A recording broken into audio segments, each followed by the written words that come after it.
Alright, so in our last lecture of the week, I want to focus on Jeffrey Carroll's Margaret Cho, Jake Shimabukuro, and Rhetorics in a Minor Key.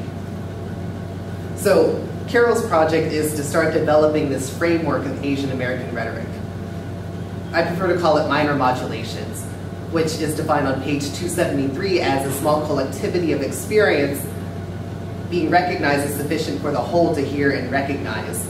Like Tasha Oren argued in week 2, all representations, even these self-representations must wrestle with the representations that came before.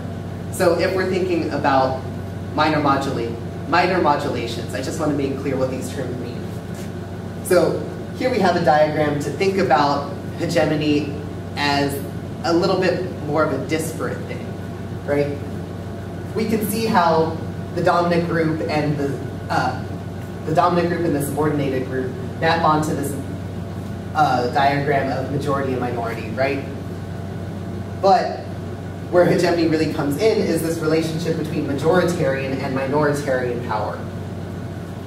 If we're talking about majoritarian power, we're thinking about the institutions and organizations and individuals who possess power over others and create a hegemonic relationship with everyone else.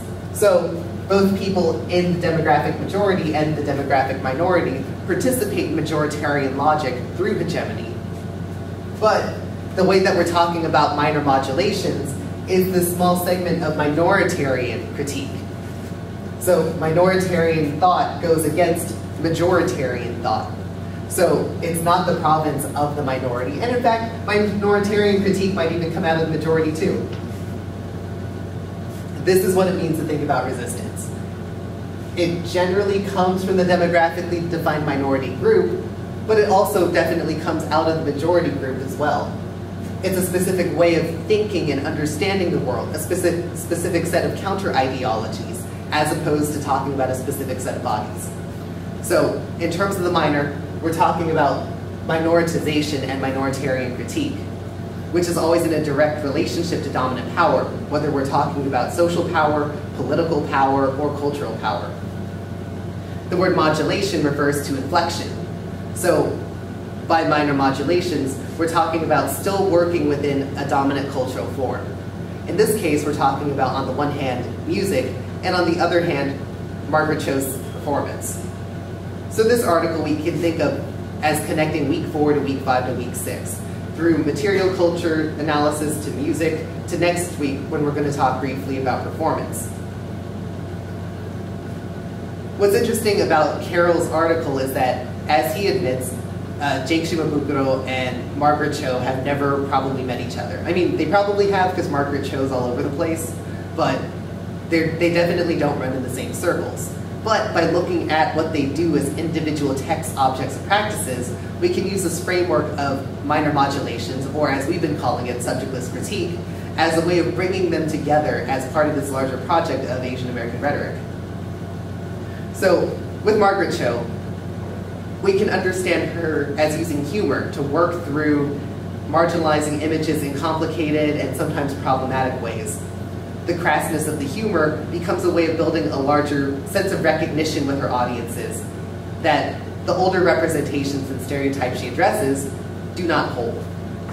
So the minor modulation would be taking this majoritarian logic of the stereotype of the Chinese chicken salad story and how she responds to it and the audience laughs. She invokes this particular kind of stereotype, and we see that it's used for the purpose of putting forth this minoritarian critique of the ways in which racial difference seems to manifest in these everyday interactions. So we can understand minor modulations as always being this form of awareness building, even though it doesn't take the same form as, say, a documentary or a political rally.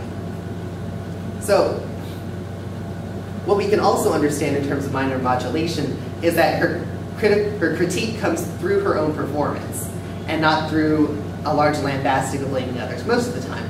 Most of her humor at first seems apolitical until you really engage with what's happening in her comedy. So we can understand it as related to the form, perhaps, of certain kinds of humor.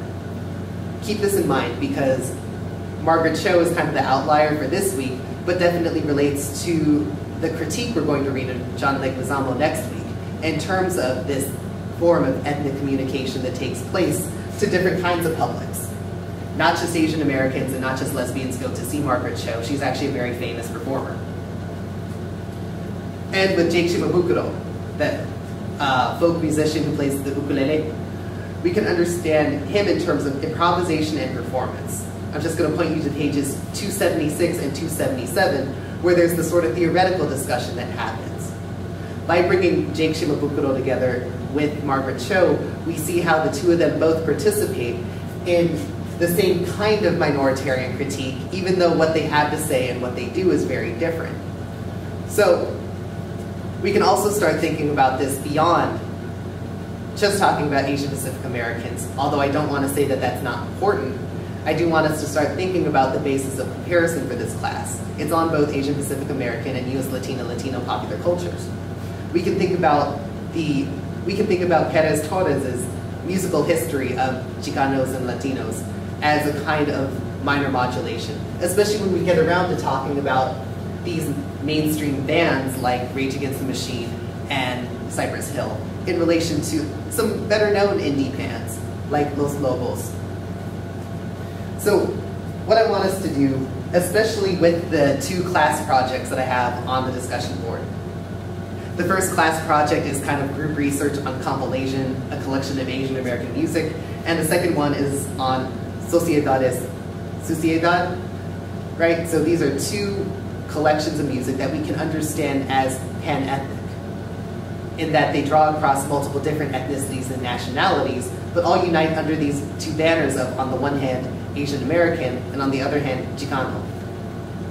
So by looking at these different methodological sources and issues around lyrics, the sounds, especially if you know music theory, the place of performance, material cultures, the micro-level discourses, especially interviews that happen with these individual musicians, influence, representations, and performance, we can begin to see the ways in which all of these different aspects collect together to make music a complex cultural text that deserves interrogation outside of music theory departments.